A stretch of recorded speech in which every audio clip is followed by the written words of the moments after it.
Episode 8, the Photon Podcast. We go all the way to Afghanistan. We're going to talk about the winner of the brand new HT we gave away last episode and talk about the future of the Photon Podcast. Keep it here. AmateurRadio15.com presents Photon, the other ham radio podcast, sponsored by Main Trading Company. Find them online at mtcradio.com. Now, here's your host, Cale Nelson, K4CDN. Episode 8 of the Photon Podcast. It's hard to believe we've almost recorded and posted 10 of these things, and you guys are still listening. Matter of fact, I've got folks contacting me saying, Cale, would you please do us an episode every week? Are you kidding? I've got 5 kids. I'm doing the best I can to get you every other. Until the time arrives, we're going to keep rolling with every other week episodes here on the Photon Podcast. And welcome in if you're a brand new listener. We do appreciate you being here. We're still having a lot of fun. And I got to give, of course, the obligatory shout out to my friends in Paris, Texas, Main Trading Company, who came through with the free walkie-talkie we gave away last week. Handy talkie in correct ham speak, if you will. Gave it away to Chuck up in, well, I said PA. Actually, his ISP is in PA. He actually resides in New Jersey. And Chuck, congratulations. Really excited for you to have received it already as it crossed the Mason-Dixon line the following day past the drawing. So congratulations again to Chuck, and a big thank you to Main Trading Company for making that happen. Guys, they are the best place to go if you're getting into the amateur radio hobby, if you're already in the hobby and you need some gear. If you've got a limited budget or an unlimited budget, they have something to fit your wallet. And that could sound like it could be on TV, but it's not. It's on the Photon Podcast. They are our sponsor, and you can find them at mtcradio.com, mtcradio.com. Tell them the Photon Podcast sent you. All right, we've got to get into this episode. This is episode number 8, and we're rolling along toward a dozen, and I'm still surprised. I mean, I'm still having fun, and it's trying sometimes, but hey, you know, we all have a lot of things going on, but I've got a lot of great stuff coming up, so don't go anywhere. Most especially regarding this episode, we've got Ed Cope coming up in just a moment on the line.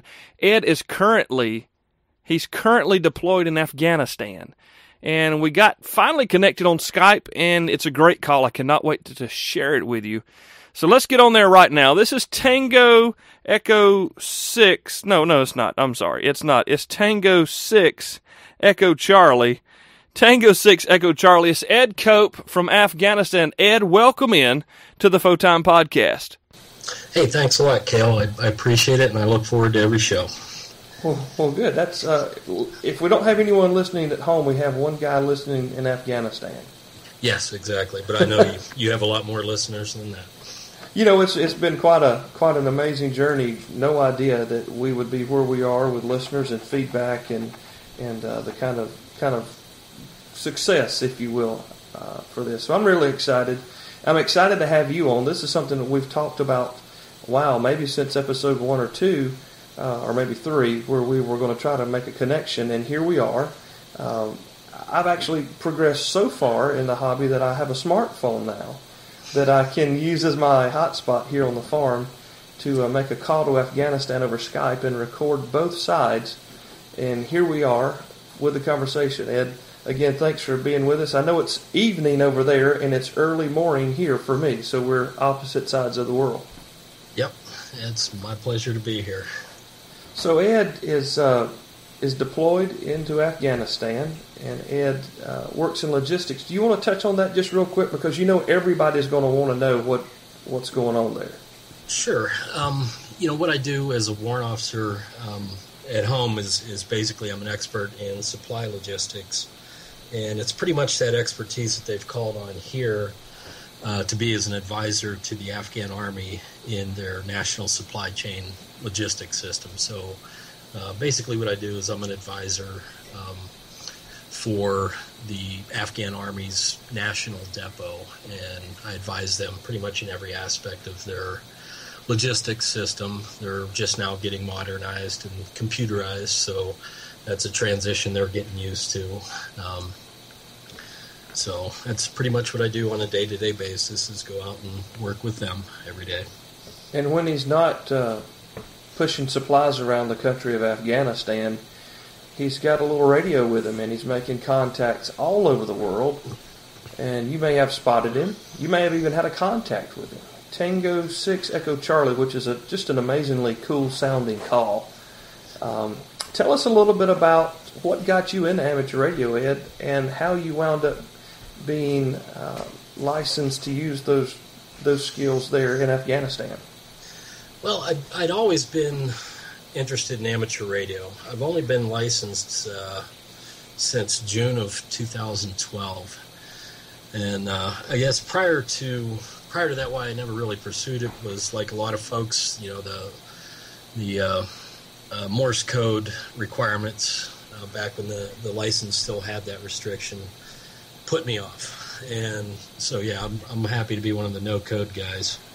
But, because it really did. It opened up to a lot of folks. Now granted, once you give them that taste, then people, I do want to eventually get into code, and so I will.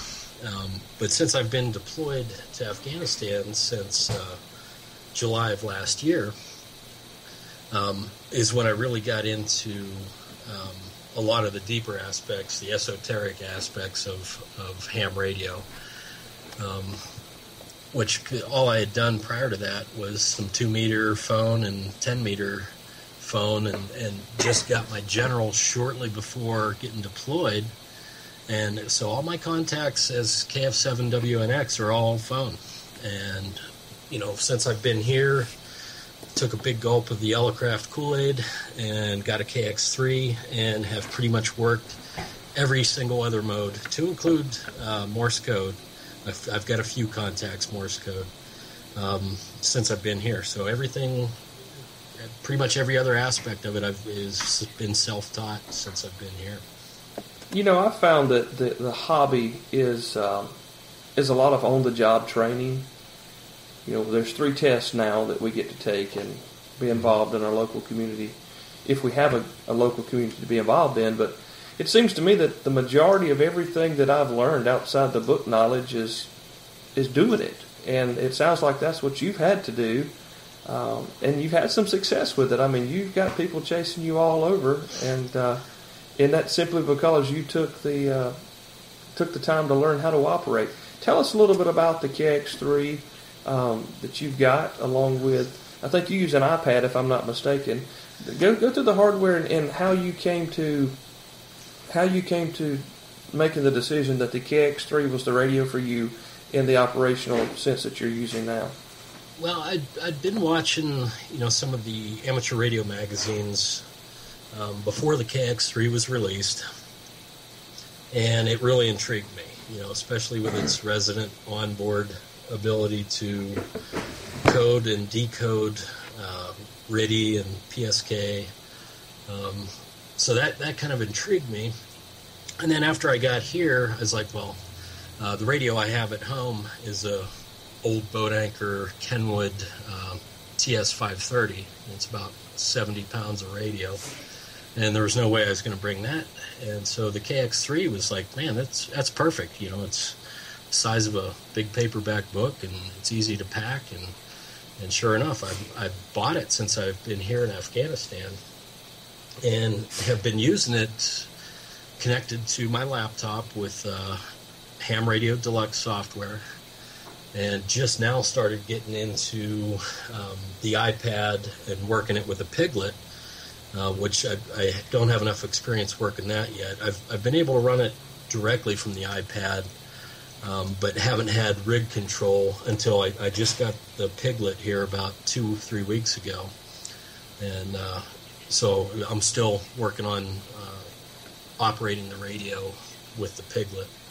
But other than that, I've been pretty much operating with the Ham Radio Deluxe and the KX3, using all different modes, mostly PSK 31, or PSK, I should say. I've got a lot of 63 and 125 contacts, and some other oddball contacts that seem to be popular in this part of the world. I occasionally pop in on a weekend and hear Feld Hell or slow scan television, and sometimes jump in on that. But it's been very interesting so far. I was thinking the other day about the different modes and the different ways to operate, and how we all kind of find our own niche or our own part of something we really enjoy from the hobby. And actually, Jeremy spurred the KF7WNX when we did the interview a few weeks ago. Mm-hmm. And it's so funny because as a younger man, I was just always intrigued with talking on the radio. I'm a talker. I like to talk. But you've got some folks who enjoy the propagation and being on the air, but they don't want to talk. And the digital modes are so marvelous for that, including, Morse code CW. And I think it's really cool. I mean, you got over there, you realized, hey, I can use my license here. I can talk, kinda. But you're able to do it, I don't want to say in an unconventional way because it is conventional, but you're able to make the contacts with the digital modes, and it just further shows how a lot of hams who are only sideband guys are missing out a lot on what else is out there. And it doesn't take a lot to get into that end of the hobby. I mean, you can come home and get you a Signal Link or something, or a Donner digital device, and you can have your 530 running on digital as well. Yeah, that's going to be one of the things that's interesting when I get home. Because like I said, my home call, 100% of my contacts, my QSOs are all SSB at home, which it's kind of disappointing when I look at my contact log here, and I maybe have a dozen phone calls here, and I'm up to, I think, just shy of 500 QSOs here in Afghanistan, and maybe a dozen of them are phone. So, wow. Yeah, it's going to be interesting when I get back, working with my old boat anchor 530 plus the KX3, and, see how I'm going to have my station set up at home once, integrate all the things that I've learned here with what I have at home. Well, I can imagine you'll probably have to find one of those little 100-watt amplifiers. Well, you're going to be. Oh, okay. I do have one. I've got serial number 88. Elecraft was kind enough to jump me ahead of the line. Wow. Last year for Christmas, and otherwise I wouldn't have got it until like May. But they jumped me ahead of the line, and I got it last year, and then had an RF board go out on it after 4 QSOs. Wow. So I sent it back for warranty work, and about that time I didn't know how long I was going to be in Afghanistan. I was due to come home in April, and then I ended up getting extended to the end of this year. So when I sent the amp back to Elecraft for warranty work, when they completed it, I told them just to send it home because it was still unclear whether or not how long I was going to be here in Afghanistan. Well, as it turns out, I did get extended here until the end of the year, and so I had my wife send the amp to me. And when I got the amp, still packaged from Elecraft, when she sent it, and they had forgot to put all my cables in, and so I contacted Elecraft, and they found my cables and sent them to me. So I ended up being without an amp for probably 5 months that I didn't have an amp here. And so the majority of my calls, my QSOs as Tango 6 Echo Charlie, have been QRP. Mm. So it's kind of like doing a summits on the air all the time. Every day. You'd be surprised how much QRP will teach you about the hobby. It's like going back to the basics, as somebody on one of our other favorite ham forums mentioned that doing QRP is like going back to the 22 long rifle to master your marksmanship skills. Right. And QRP really teaches you the importance of getting your antenna. Anybody can pour 1,500 watts into a potato, and you'll get something. Yeah. More than likely French fries, but you'll get something. You'll make some contact. But if you pour 10 watts into a perfectly tuned antenna, you can, I've gotten as far as Japan and South Africa from here. Wow. When you're on the air and operating, I'm assuming you're being spotted. Is there? I would imagine that there's quite a desire for an Afghanistan contact. Is that a correct assumption? Oh, yes. I can tell. Well, where I'm at now, the first 6 or 8 months where I operated, I could operate directly from my room, had the antenna on the roof, and I could sit on the computer and be on the internet and the radio at the same time. So I could watch the spots as they came in. Where I have to operate now, I actually pack laptop and radio and amp and everything, power supply into my backpack and go climb to the top of a building here and operate, and have no access to the internet when I'm operating. So I can tell when somebody spots me because I'll start getting mobbed by Russians and Italians. And, sometimes they'll sit, 100, 150 hertz either side of you. There'll be 10, 15 people, 150 hertz either side of your contact calling you. Wow. And so I can tell when I get spotted. So I get mobbed. It's kind of disconcerting to be on the other end of a pileup, because normally, normally at home when you're chasing DX, you are part of the pileup. And so it's interesting being on the de-expedition side of it. Kind of, I guess I kind of am on a government-funded de-expedition. Yeah, there you go. Thanks, Uncle Sam. Yeah, might as well do something useful. Yeah. So and so it's interesting learning how to operate on this side of the pileup. I was speaking with a gentleman recently, Art from Arizona. Sorry, and he's done quite a bit of de-expeditions over the time that he's been licensed, and he said that is one of the things that can really make or break an operating system or an operating time like that, is the controlling of the pilot, and how some people have it and some people are capable of doing it. Mm-hmm. Others don't have it and they know that they don't have it. And further, there's some people that think they do, they don't, and they just make a big mess. And you're just being licensed approximately 2 years, 2.5 years, yep. And coming over and running pilots. I'm almost assured by the time you get home from deployment, you're going to be quite a pilot master. Yeah, it does. And I don't really do anything fancy like work splits. I just take everybody in turn, and if people jump in on my frequency and jump over top of me, and I see somebody was doing the right thing and waiting their turn, I'll just ignore the person that's jumping in and take people in turn and save the rude people for last. And, and some if they hang around. And believe it or not, most people, despite some of the pileups we've heard, from other, famous de-expeditions, for the most part, it's people are polite about it. So they'll wait their turn, and ham radio folks generally seem to be, for the most part, pretty polite to each other over the radio. Very good. Yeah, as long as we're not on 20 about halfway up. Yeah. So you're climbing to the top of a building now and operating. Is this the picture, one of the last photos I've seen, where you have the antenna kind of clamped on to a guardrail kind of a thing, and you're there with your KX3 and your Condor deployment bag? Is that how you're operating now? That's the picture of me operating with my iPad. I was just out mobile one day, and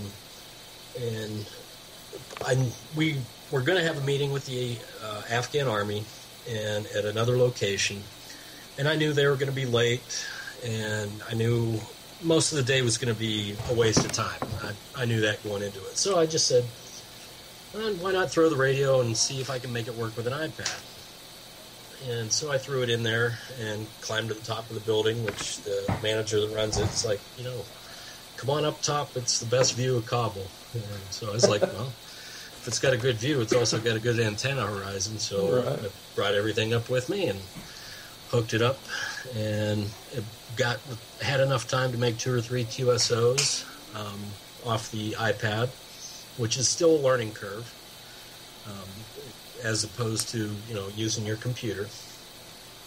And made a few QSOs and took it apart, and I think I've posted some pictures before of me operating on the building, there's a picnic table on top of the roof of this building, and I just bring the laptop and radio and amplifier and the whole 9 yards and set up from there.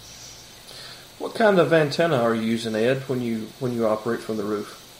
Well, I started out with a buddy stick with some additional accessories. When I got the KX3, I ordered the buddy stick with it and ordered some of their shot cord whips, extended length shot cord whips, rather than like the old car antenna or CB walkie-talkie type of telescoping antenna. It's a shot cord whip antenna that's extra length, and I ordered some extra mast sections. And when I was living at the other base, it was pretty nice because I could just set it up, and I had a capacity hat on it as well. And so it was probably 35, 40 feet off the ground, and it was probably 14 foot tall vertical, and had it grounded to the roof of my building that I was living in, which is a metal Connex container, basically. So it grounded right to the roof and made a perfect counterplane to it. And then upgraded to, I thought, well, since I've got the buddy pole, which is essentially half of a buddy stick, so I just ordered a couple more arms and pieces, and that way now I've got a buddy pole to go with having the ease of portability of the buddy stick.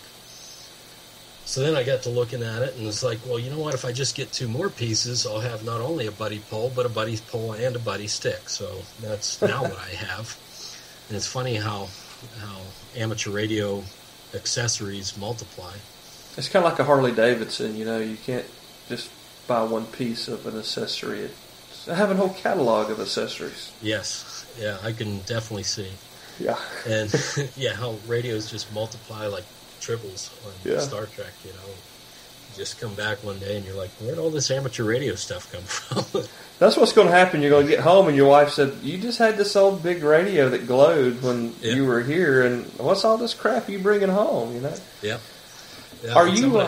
end up bringing home more amateur radio stuff than I am military stuff when I get out of here. So let me ask you, you're in logistics, but are there any other operators or other licensees around you, or do you kind of find yourself standing in your own field? There is a friend of mine that I've made through Mars, which Mars requires you to have an amateur radio license.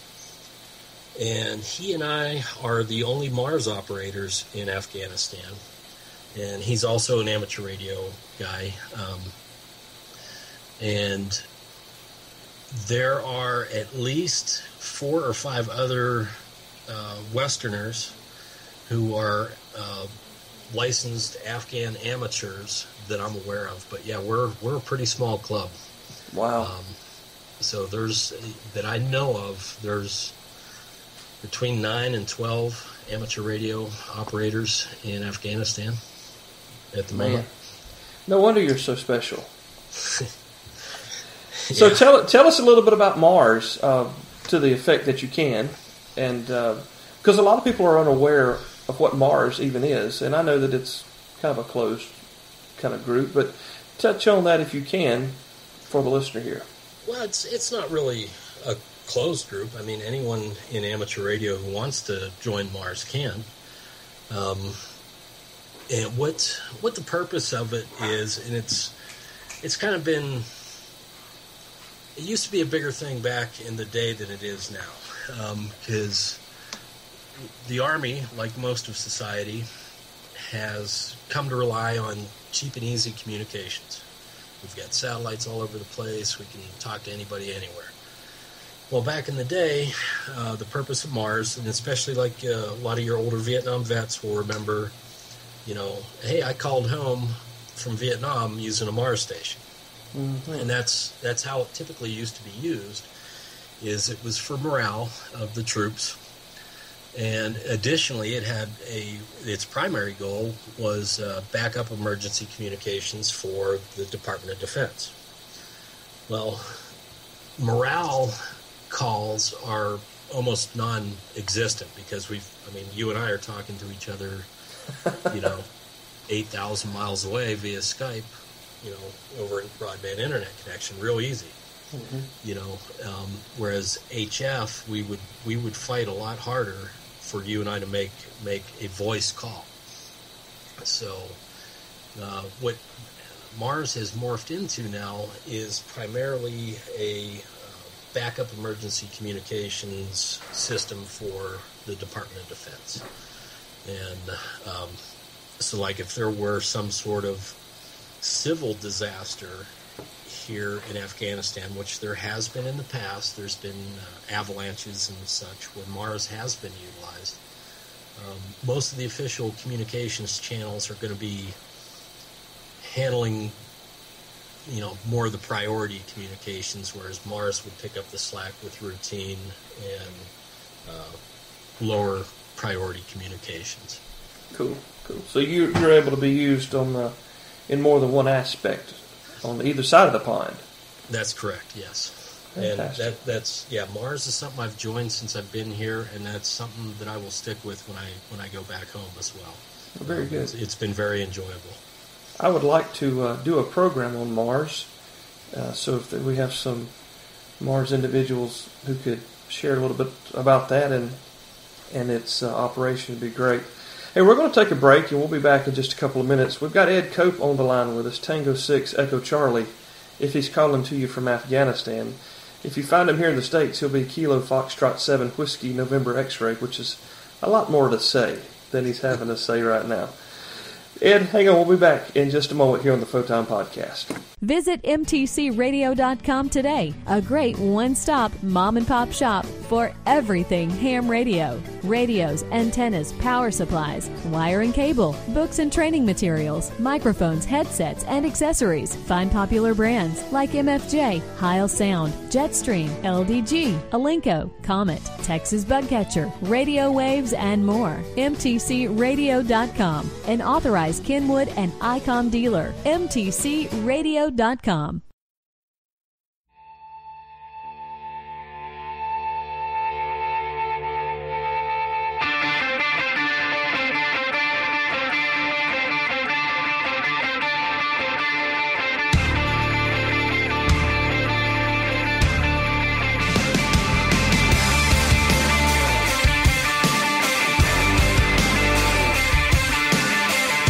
Main Trading Company still has the new ham and the ham package available.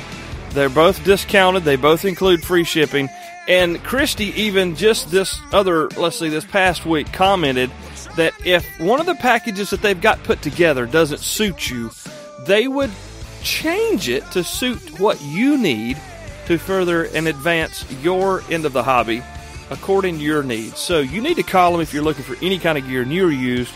They are the first place you should call. Even if you don't see it on their website and you still want or need something, call them, see if they've got it in the store. It's mtcradio.com. Now, let's get back to Ed. We're going to finish this up as we roll along. Tango 6 Echo Charlie, Ed Cope from Afghanistan here on the Photon Podcast.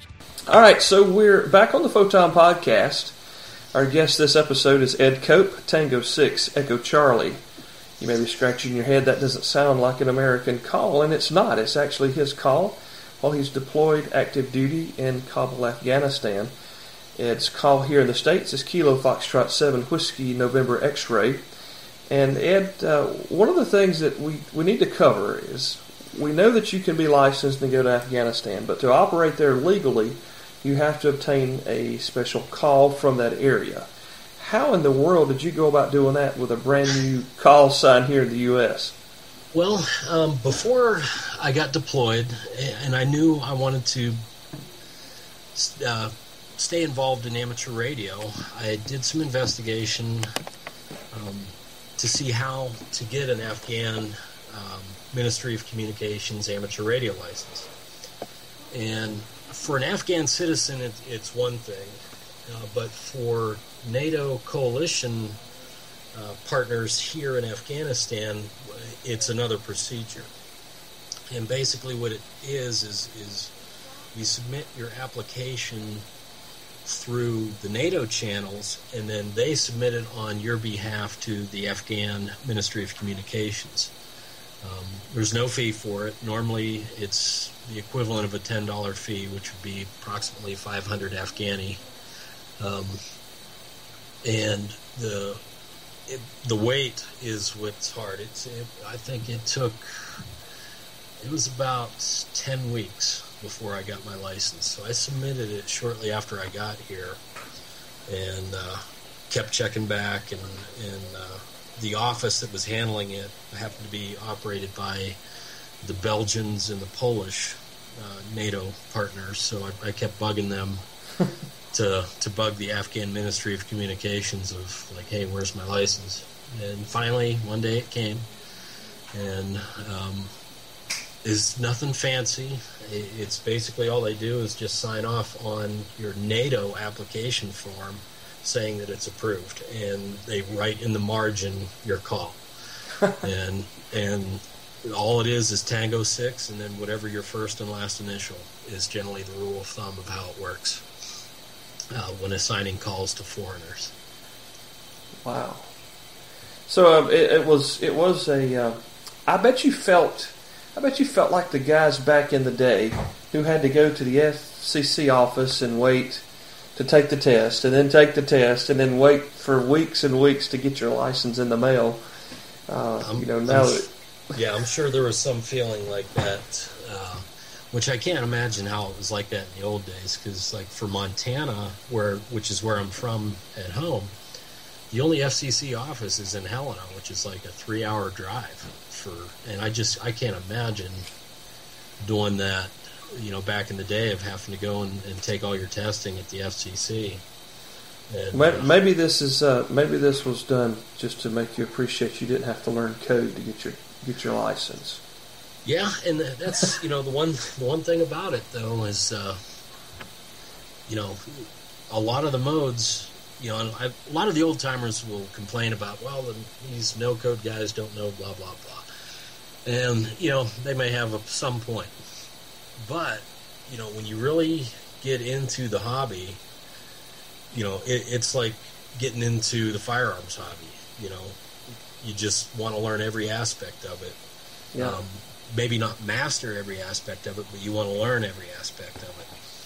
And code is one of those things that, I can listen 15 to 20 words a minute, and I can input code maybe 6. So right. I can hear it better than I can input it. Yeah.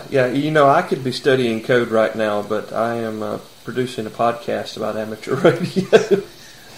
So I don't know when the extra and the code will be learned, but I told myself the other day, I said, you probably should have got those other hurdles taken care of before you tried this. But that's okay, because we've got a good following, and we're having a lot of fun with the Photon Podcast. Ed, how do you listen to the Photon Podcast in Afghanistan? I either download it or play it off of your whatever site you host it on. Yeah. So I just play it directly from there. Okay. It's one of a few amateur radio podcasts that I do listen to. And so, it's one of the ways I entertain myself. Another, when I tried getting the station set up last night, and you would have thought people had spread lead dust in the air. I don't know if my signal even made it out of Kabul. It was completely dead air yesterday.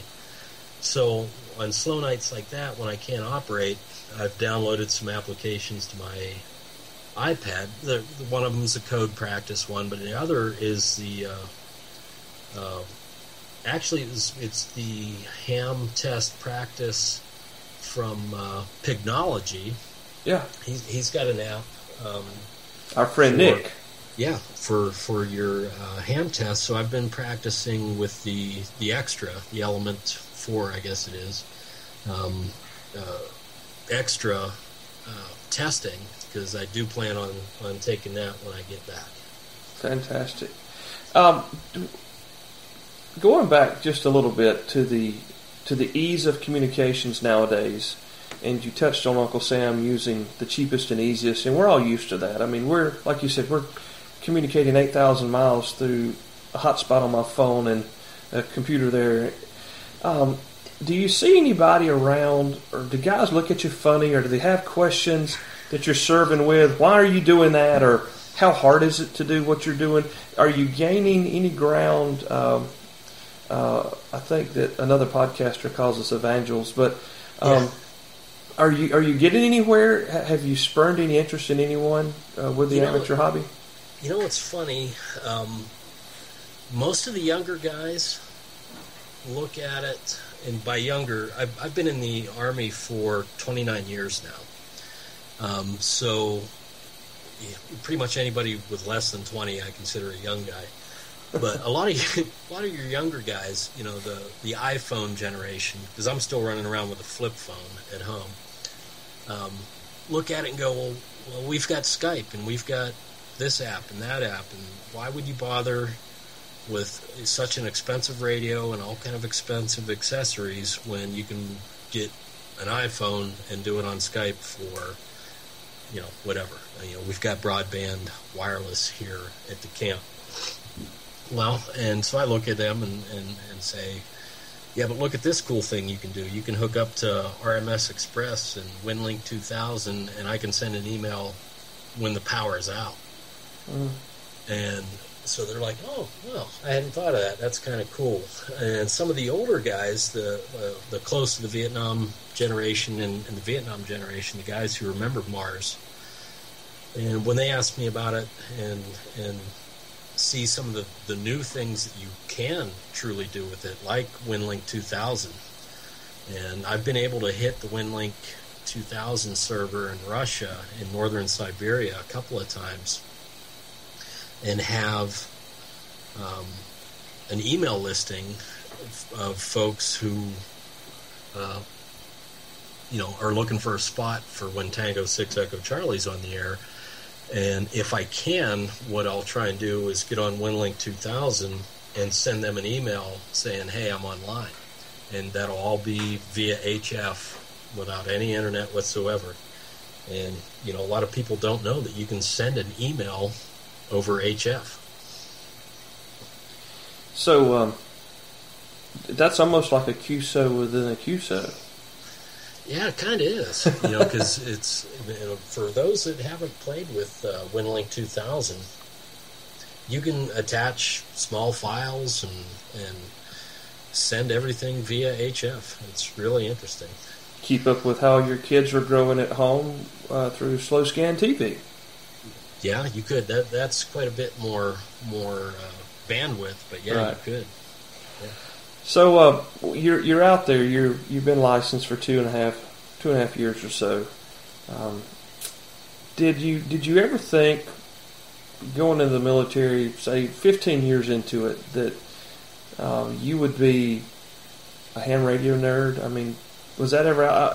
I know that I always wanted to do it, but it was like you said, the Morse that kept me away, and a lot of other things got in the way. But was it something you were always drawn to, or is it just kind of grew over time? It is something that I've always been drawn to and always wanted to do, and like a lot of folks, Morse requirements kept me away. And then I don't remember when the Morse requirements were dropped. I want to say it was the late 90s, early 2000 or something like that. But, you know, like a lot of folks, other things and other interests and other deployments have kept me away from the hobby. And then finally, a little over 2 years ago, I just said, you know what, the heck with it. Let's, I don't have kids, so my hobby is collecting hobbies. And so I went and took the test and got my tech ticket, and then about 6 or 8 weeks later went and got back, studied some more and got my general, and have just been, it's really on this deployment where I've really learned the most. Because like I said, prior to coming here, all I had done really was phone contacts. But I have a pretty decent setup at home with the old boat anchor TS530, which is a fantastic radio, and a Hustler 6B-TV vertical antenna in the backyard, and I've got some good QSOs at home. And I look forward to, when I get back, hooking up the Elecraft to it and see what it'll do. Yeah, then you can go sit in the backyard and play radio like you were playing it in Afghanistan. Absolutely, from the comfort of my deck. There you go, with some sweet iced tea and hot dogs or whatnot on the grill. Absolutely. Cool stuff, man. Well, Ed, I appreciate your time. I know that this has been quite a long time coming, and I apologize. It's taken me some time to accumulate things to have the capacity to make the recording, to get everything tied together here. And I really hope it comes out and sounds good for the listeners. We appreciate them listening, and of course we appreciate your service to our fine nation and the world, we have to say nowadays.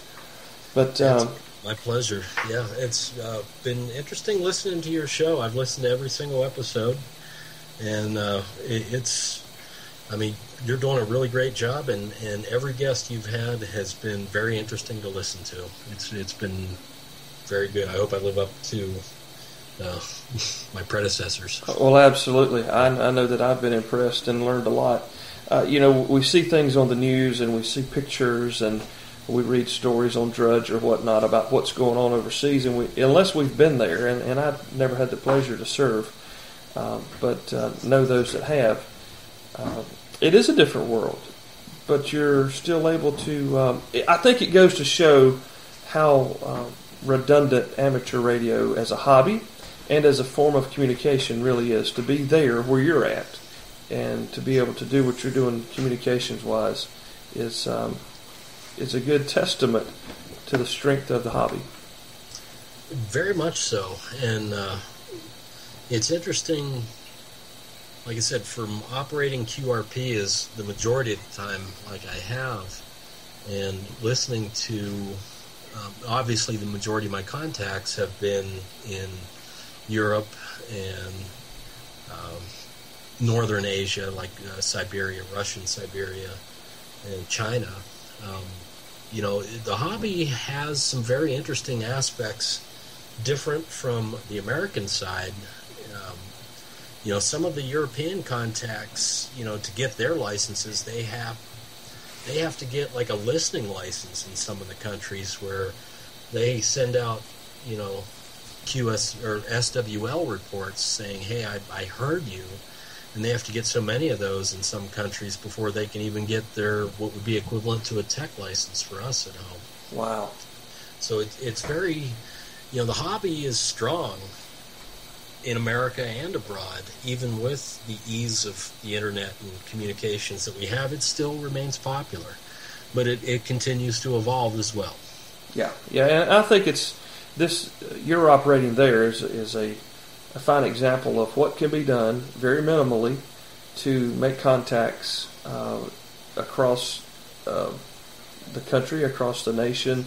So those who are interested in communications here at home and in times of emergency or need, I think that the way that you're doing things, you've got no internet connection necessarily, and you've got you're on a rooftop with a Piglet and an iPad, and Nick is helping you make the contacts, and just to further show folks, it doesn't take loads of money. It doesn't take an antenna farm in your backyard that costs more than your house. This hobby is a very affordable hobby, but it is a hobby, so that means it's going to cost you something. But the reward is pretty great on what's your investment. Absolutely, and one of your previous guests, Dan Pissarro, on his expedition to the Dry Tortugas. That was a perfect example of, how you could set up in a, grid down or power down emergency.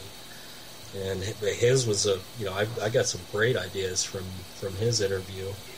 And, for the solar panels and stuff, I mean, all you guys cost me money every time. Yeah, thanks, Nick. Thanks, Dan. Thanks, Jeremy.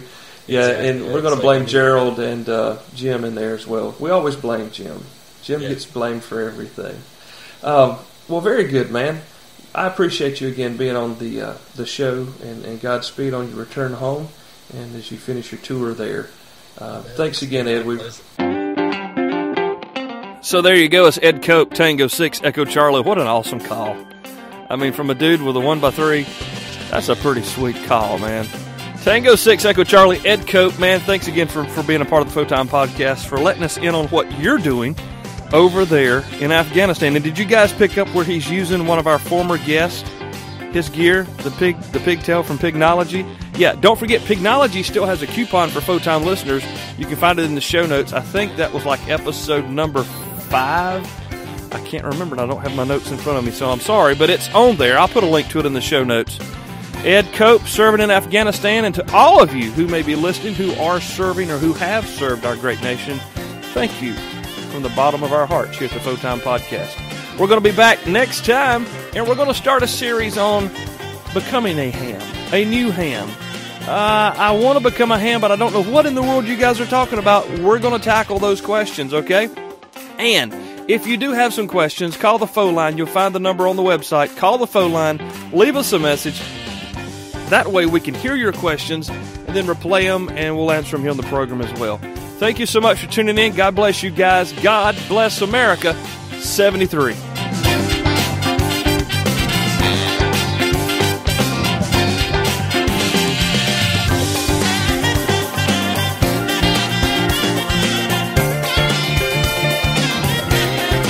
Thanks for downloading, listening, and subscribing to AmateurRadio15.com presents Photon, the other ham radio podcast. You can find our past episodes, web links, and more at AmateurRadio15.com. That's AmateurRadio15.com. Follow us on Twitter at Photon Podcast. And remember to visit our show sponsor, Main Trading Company, at MTCRadio.com. Till next time, 73s.